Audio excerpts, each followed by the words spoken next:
Firdaus nak caras ketua. Dia suruh Nazrah lupakan ketua.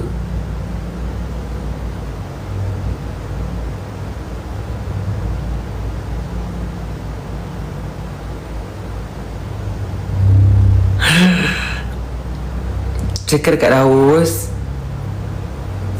jangan buat silap. Jangan buat silap.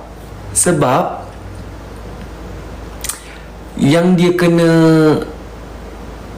kena runding tu dengan Nazrah. Jangan sampai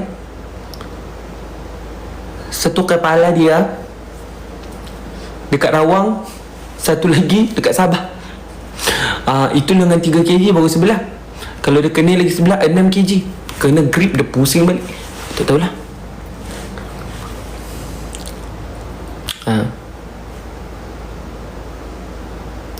Cakap kat Daus kan, sebelum nak caras ketua kan, balas dulu WhatsApp.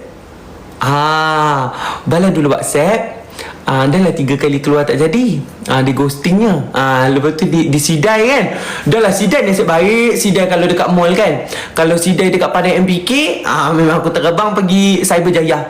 Cakap kat dia, balaslah WhatsApp dulu. Macam tu.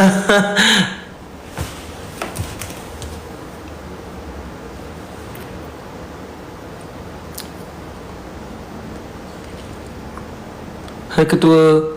Hai. Okay, so disebabkan